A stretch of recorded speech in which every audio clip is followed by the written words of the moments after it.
नमस्कार दोस्तों, मेरा नाम doctor Ravi Jaiswal, medical oncologist यानी कैंसर विशेषज्ञ। दोस्तों, आज हम बात करेंगे कैंसर के इलाज के बारे में। जब भी हमें या हमारे परिवार में किसी को कैंसर होता है या कैंसर का डायग्नोसिस होता है तो हम सब लोग निराश हो जाते हैं, परेशान हो जाते हैं और ऐसा लगता है कि अब इस मुश्किल भरी घड़ी में हम कैसे बाहर निकल के आए। तो दोस्तों, कैंसर से बिल्कुल भी मत डरे। जब भी कैंसर का डायग्नोसिस होगा तो पहले आप कोई कैंसर चिकित्सक के पास में जाए और आप आपके डॉक्टर से पूछे कि डॉक्टर, मेरा कैंसर कौन सी स्टेज में है। आमतौर पर कैंसर की 4 स्टेज होती हैं। स्टेज 1 यानी आपका कैंसर एक गांठ बनकर एक ही जगह पर उपस्थित है। स्टेज 4 यानी यह कैंसर अब गांठ बनकर अन्य ठिकानों पर फैल रहा है। इसे 4th स्टेज कैंसर कहते हैं। दोस्तों, जब ट्यूमर छोटा होता है तो इसे ऑपरेशन के द्वारा आसानी से जड़ से निकाला जा सकता है, लेकिन जब हमारा cancer 3rd stage 4th stage में होता है तो डायरेक्टली ऑपरेशन करने से हम पूरी तरीके से ट्यूमर को जड़ से नहीं निकाल पाते। ऐसे समय में कुछ दवाइयों का प्रयोग होता है। इन दवाइयों को chemotherapy, targeted therapy, hormonal therapy और इम्यूनोथेरेपी कहते हैं। कीमोथेरेपी यानी कुछ ऐसी दवाई जो सलाइन के माध्यम से आपको दी जाती है, जो कैंसर की सेल को नष्ट कर देती है। कीमोथेरेपी का आविष्कार 1930 में हुआ था। जब ये दवाइयाँ पहली बार बनी थी तो इनके काफ़ी ज़्यादा साइड इफेक्ट हुआ करते थे, लेकिन जिस तरह से कीमोथेरेपी में आविष्कार हुआ, जो नई कीमोथेरेपी की दवाइयाँ आई है, इससे साइड इफेक्ट कम और फ़ायदा ज़्यादा होता है। अब यह दवाई टैबलेट के फॉर्म में अवेलेबल है और आयुष्मान भारत योजना के तहत निःशुल्क लाखों मरीजों को इसका लाभ मिल रहा है। इसके बाद में हम बात करेंगे टारगेटेड थेरेपी की।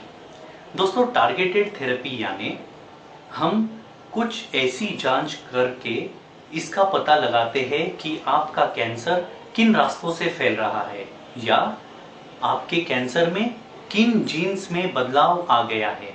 ऐसे रास्तों को रोका जाता है और ऐसे जीन्स को टारगेट किया जाता है, जिसको टारगेटेड थेरेपी कहते हैं। टारगेटेड थेरेपी के साइड इफेक्ट बहुत कम होते हैं और खास तौर पर स्तन का कैंसर, फेफड़ों का कैंसर, किडनी के कैंसर में यह ट्रीटमेंट 4th स्टेज में इस्तेमाल होती है और मरीज केवल एक टैबलेट रोज लेनी पड़ती है और काफ़ी समय तक इनका ट्यूमर कंट्रोल में रहता है। 3rd ट्रीटमेंट है हार्मोनल ट्रीटमेंट। महिलाओं में होने वाले ब्रेस्ट कैंसर और ओवरी कैंसर, ऐसे ही पुरुष में होने वाले ग्रंथि के कैंसर, जिसको प्रोस्टेट कैंसर कहते हैं, यह कैंसर हार्मोन के बढ़ाव के कारण बढ़ते हैं। इन कैंसर को हार्मोनल ट्रीटमेंट द्वारा रोका जा सकता है, नष्ट किया जा सकता है, खत्म किया जा सकता है। और आखिर में हम बात करेंगे इम्यूनोथेरेपी की।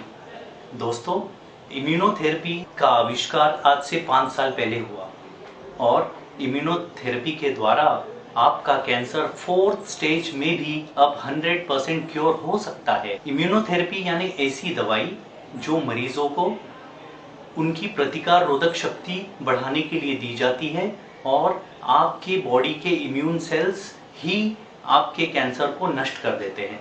दोस्तों, इससे साइड इफेक्ट बहुत कम होते हैं, लेकिन यह ट्रीटमेंट केवल 15 से 20% लोगों के लिए फायदेमंद होती है।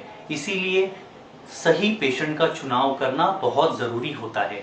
खास तौर पर फेफड़े के कैंसर, किडनी के कैंसर, ब्लैडर कैंसर और चमड़ी के कैंसर, जिसे मेलानोमा कहते हैं, इनमें इम्यूनोथेरेपी का काफ़ी हद तक असर रहा है। तो दोस्तों, जैसे कि हमने आज चर्चा की, हर मरीज का कैंसर अलग होता है। उसमें कैंसर के गुण अलग होते हैं, कैंसर की सेल्स अलग होती है, जेनेटिक मेकअप अलग होता है। इन सब को आइडेंटिफाई करके हर मरीज को एक पर्सनलाइज्ड कैंसर ट्रीटमेंट दी जाती है। यानी हर मरीज का कैंसर एक अलग है, उनकी ट्रीटमेंट और उनके दूसरे मरीज की ट्रीटमेंट में बहुत अंतर होगा। यह पर्सनलाइज्ड कैंसर ट्रीटमेंट हम रामकृष्ण केयर हॉस्पिटल में हमारे मरीजों को प्रोवाइड कर रहे हैं।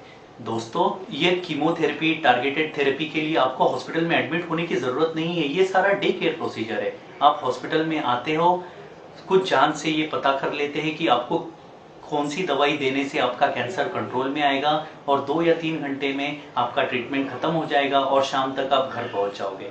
और 80% कीमोथेरेपी की दवाइयाँ, टारगेटेड थेरेपी की दवाइयाँ निःशुल्क आयुष्मान भारत योजना के तहत फ्री ऑफ कॉस्ट मरीजों को मिल रही है। दोस्तों, इन सभी सुविधाओं का लाभ उठाइए।